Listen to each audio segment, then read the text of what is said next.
Today I'm going to pick up on a topic that other channels have discussed. Rudy has discussed it recently, which is just how hard it is, nay, impossible, to forge old vintage Alpha cards like this one.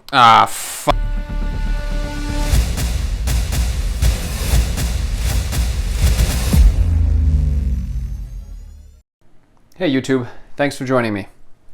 I'm afraid I have to do my usual throat clearing, same as my last few videos. I am still here, but you've probably noticed this channel's changed a bit. I'm not sure when it's going to go back. Just like the last few videos, I am very busy, work is spiked, all that stuff. Summer is like that. But more than that, the joy that I get from this hobby remains somewhat muted after Magic 30, and I'm just having a hard time finding things I want to share that aren't downers. So that's just a quick channel update. I'm still around, but I think this infrequent schedule is probably going to persist for a little while. We'll see. I'm not quitting though. I've got more videos I want to make. Just a matter of being in the right mindset for it. Now today I just wanted to explain why I disagree with some other channels that have talked about just how hard it is to fake, to convincingly fake some of these old vintage cards. Rudy in particular has mentioned it. Generally speaking, I think that's right, but specifically in the case of Alpha cards, which I obviously care the most about, I strongly disagree. I think an Alpha card is the easiest to fake out of all the vintage cards, and by that I mean it is the cheapest to make a fake, and it is the hardest to spot the fake. That's a problem, and that's a problem people need to know about. I did a long video early in this channel's run. It was 45 minutes or something. I went through weighing the cards and the light test and the bend test and all that good stuff. This video is not a repeat of that. I'm talking very specifically about the risk to Alpha collectors, and I want to explore that topic just a little bit more. Now, whenever you do a video like this, there's kind of a tricky line you have to toe. You don't want to educate would-be scammers. But in this case, it's just so easy to do this that I think it's worth talking about. I think people should have it in the front of their minds when they're buying Alpha cards. So, as you just saw, these cards look perfect. There's no difference in the corner. And yet, this is a beta card. This is an Alpha card. And if you're like me, when you first heard about card clipping, maybe some of the early ones you saw, you kind of imagined someone was taking a pair of scissors and, just trying to eyeball it. But that's not the way it's done. There's actually really common arts and crafts tools that are made for cutting corners. I've purchased a handful of them as I've explored exactly what's possible and what isn't possible. I got a sort of expensive metal one that's got a big lever press, and then I bought a really, really cheap, like under $10 one from Amazon. And this was made with the $10 one. So this does not require any kind of investment or special tools. It's not like resealing a box or something. It's just so easy. All right, so let's just talk about the ways that people fake Alpha cards and other vintage cards for a minute. The one you hear the most about is rebacks. So let's see. This is a reback.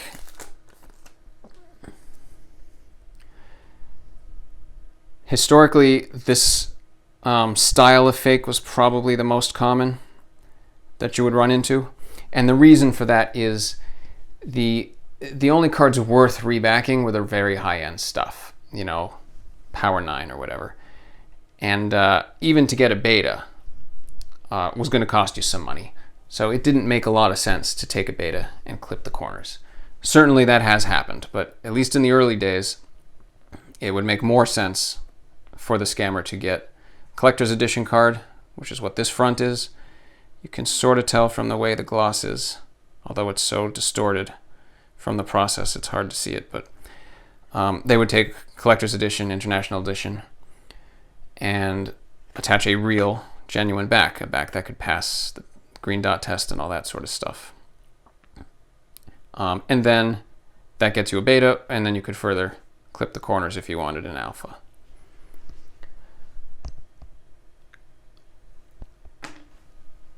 So there's different ways people do that. One of them is to take a razor blade to a card and try and actually split it. That tends to leave pretty noticeable damage. There's other ways. So this is just a demonstration, but this card was sanded. And this isn't easy to do, but you can lay it down, you can sand it, and you can go until the blue core paper begins to reveal itself. And in principle, you do your back, you would do a front, you could weigh them to get it right. You're still going to end up with a pretty messy looking card. This is a little dramatic, but not much. These are pretty easy to spot. It's really hard to do this well. This is another thing I have actually spent quite a bit of time researching this. When you are as invested into cards as I am, it's kind of important to know if something like this could come along and start ruining the hobby. In my experience, from my experiments, that's just not going to happen. No matter how carefully you go about sanding your cards, you're never going to get the weight right. You're never going to end exactly along the center. I'm not going to be able to do it for the camera, but if you were to take some magnification here, it would be very clear that the core paper is not in the right place. And you can see the distortion. As the card gets sanded very thin, it becomes very weak.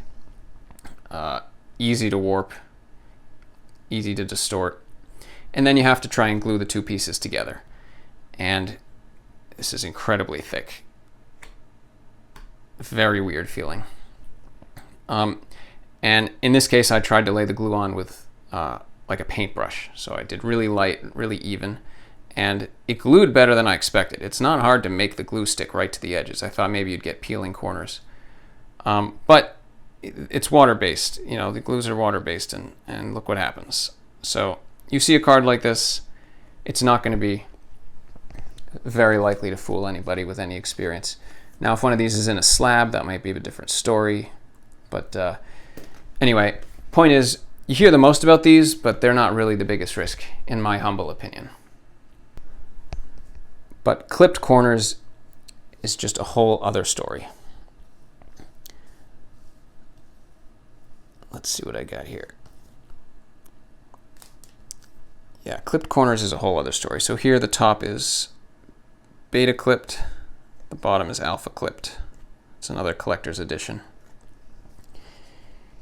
It is just so easy to get the clean corner. It's going to look factory cut. Okay, so how can you tell if you've got a clipped corner card?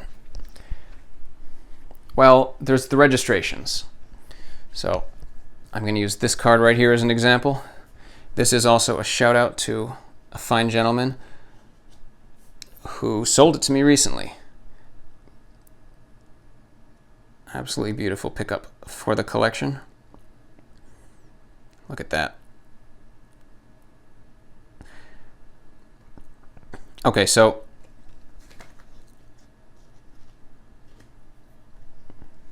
there's registrations that you can look at that can help you sort out if you're dealing with clipped corners.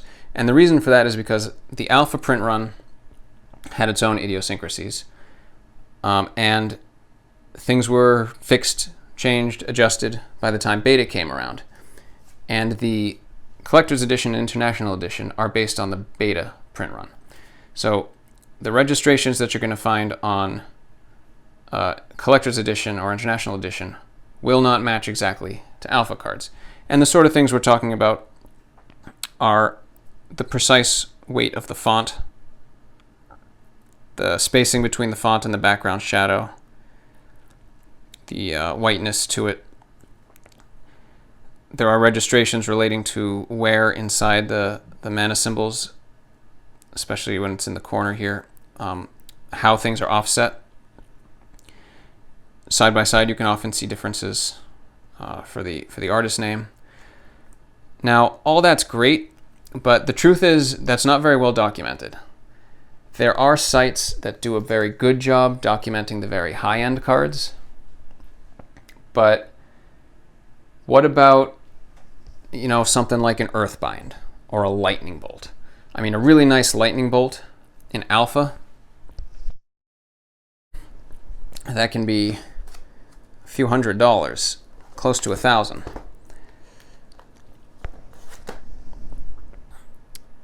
And I haven't found any sites that are documenting the commons. You know, you've got your Llanowar Elves, your Dark Ritual, plenty of other cards that are in the $100 or multi-$100 range. And, you know, what about some of the less important uncommons? You know, like a Wooden Sphere. There's tons of uncommons that are in close to or above $1,000. And most of them are not documented with the registration. So if you have cards side by side to compare, that's great, but a lot of people don't. And then you've got natural variance that just exists with these old cards. Now, why would anybody bother clipping some of these, you know, like this card, for instance? You might think that this is just a silly example. But in my opinion, not really. I mean, take Frozen Shade. An Alpha Frozen Shade in good condition, say near mint minus, it's going to run you between $40 and $80. The beta in the same condition is going to be $10 to $20. So that's like a 4x multiplier. If you can sell commons at auction or low-end uncommons, you could be getting a 400% return by doing this. And when it costs almost nothing, the incentives are too great to imagine that people aren't doing this.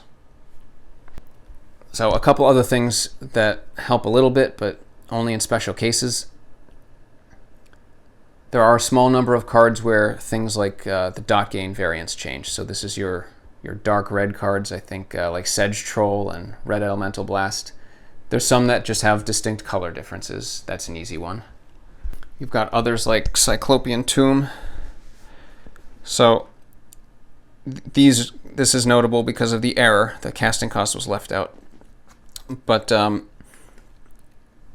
many errors, I believe this one, but this and many errors were corrected going into beta. So obviously if you have an Alpha Cyclopean Tomb with a casting cost, then you don't have an Alpha card. If you want a decent reference on all of those sort of things, I made a video called Everything Wrong with the Alpha Set. And that's a fairly good account of the things that changed. But all those things only help with a small number of cards.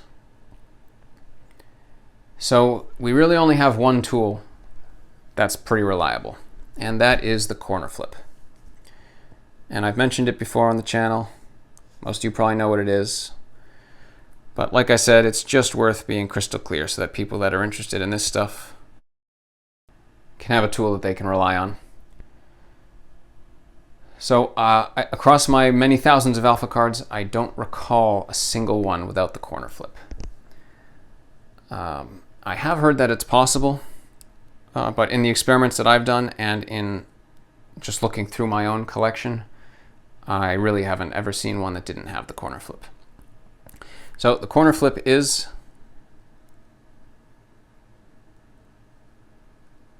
right there. I'm going to try to catch it in the light if I can. Okay, there you go. So the corner flip is right at the very edge.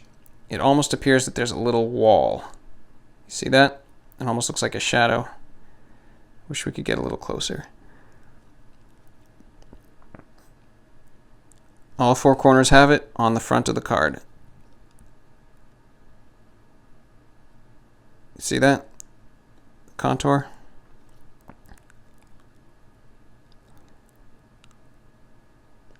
So what's going on there is these cards are obviously printed in big uncut sheets.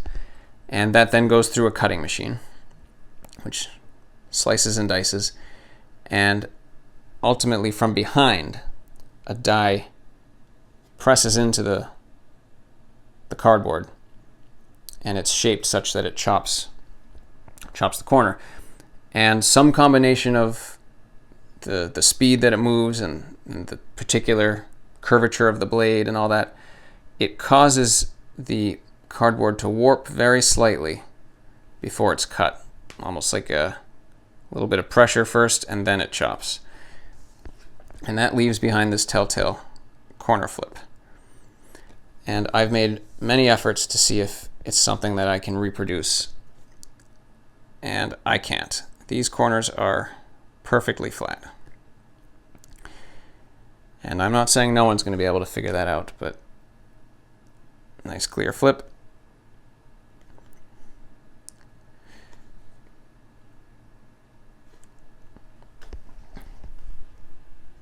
So, that's my advice.